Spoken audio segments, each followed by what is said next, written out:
สบายดีทุกคนคลิปนี้นี่แหละท่านพามาเที่ยวสวนสัตว์เนาะพอดีพาลูกมาเที่ยวฮะนะอยู่ทาลินเนาะเอสโตเนียประเทศเอสโตเนียนี่แหละบรรยากาศดีขนาดเลยอากาศร้อนอยู่นี่เขาเจ้ากระหมิ่นรอให้บริการแบบนี้นี่แหละเนาะให้เด็กน้อยนั่งหรือว่าเฮาผู้ที่ว่ามีเครื่องไล่ก็สามารถเอาใส่นี่ได้เลยเนาะราคามีแต่6 ยูโรขนาดสบายเลยแบบนี้นะ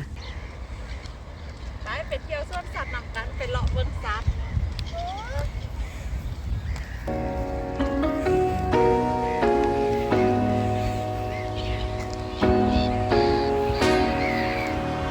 ส่วนสัตว์ทาลินนี้ถือว่าตั้งอยู่บ่ไกลจาก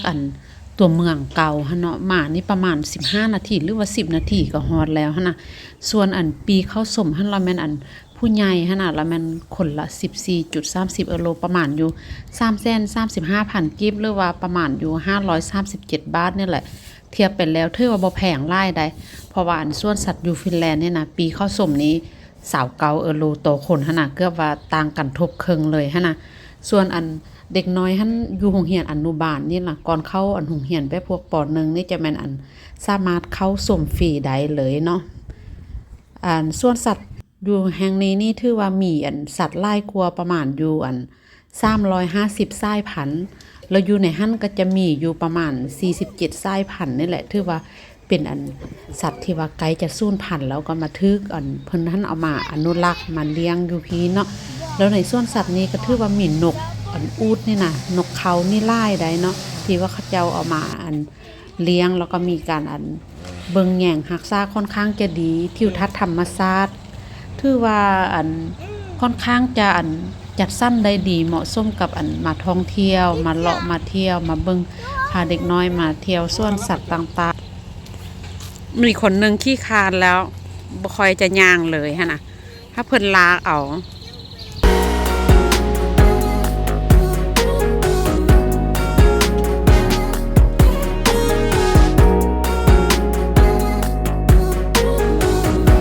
ตัวป่าบ้างงามแท้งามว่าเนี่ยนะโอ้ยมีหลากหลายซีซั่นส่วนสัตว์แห่งนี้นี่หั่นมีที่ว่าเขาเจ้ามีอยู่ซ่อนล่างนี่เนาะที่ว่าเฮ็ดเป็นส่วนสัตว์เขตฮ้อนคล้ายๆคือกับสัตว์อยู่บ้านเฮานั่นแหละแล้วก็สัตว์อยู่มาจากที่ว่าแถวแอฟริกาหั่นน่ะมันจะมีหลากหลายใดแต่ว่าที่พลเด่นเห็นหลายกว่าหมู่นี่ก็จะเป็นพวกกบเนาะที่ว่ามีหลากหลายซีซั่นหลากหลายสายพันธุ์ที่ว่าบ่ค่อยจะเคยเห็นมาก่อนหั่นนะแล้วก็มีตกกบแดงตกกบนี่ก็โตบางง่ายๆกบตัวอื่นนี่แหละเนาะแล้วก็มีแต่ว่าสัตว์อยู่ไหนนี่จะมีพิษเนาะมีจำนวนหนึ่งที่มามีพิษต้องได้เวลามานี่เขาต้องได้ระมัดระวังเพิ่นก็จะบ่อนุญาตให้เฮาจับหั่นนะนี่ก็มานั่งตากแดดเลยเนาะอบอุ่นดีแท้นี่นะแดดอ่อนๆนี่นะ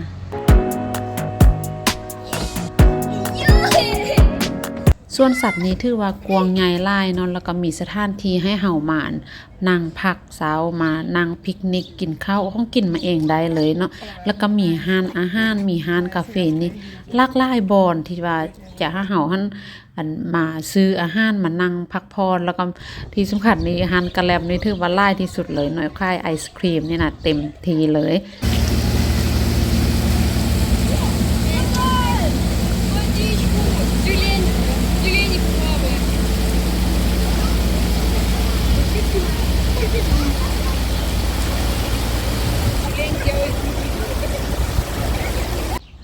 ส่วนสัตว์แห่งนี้นี่ยังมีบอนให้เด็กน้อยลิ้นลากหลายบอนเนาะบ่ว่าจะเป็นการมาเบิ่งการให้อาหารสัตว์บ่หรือว่าการเรียนรู้ต่างๆแล้วก็จะมีสถานที่ที่ว่าเป็นพื้นที่สำหรับลิ้นเด็กน้อยคล้ายๆคือกับ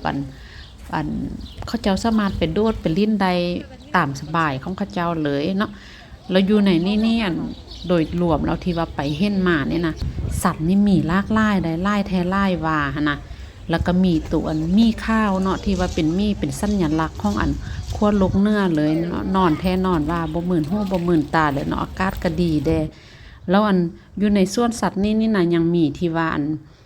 โดยรวมที่ว่าเป็นเลาะมาจะเห็นเป็นตัวแกะหั่นนะมีหลากหลายประเภทหลากหลายสายพันธุ์ที่ว่าเขาจะเอามาจากหลากหลายประเทศอยู่ในแอฟริกานี่นะแล้วอยู่ซุนดานเมี่ยงก็มีหมดเลยหั่นนะ เดี๋ยวข้อจบคลิปนี้ก่อนเด้อขอบใจหลายๆที่เข้ามาติดตามรับชมแล้วพบกันใหม่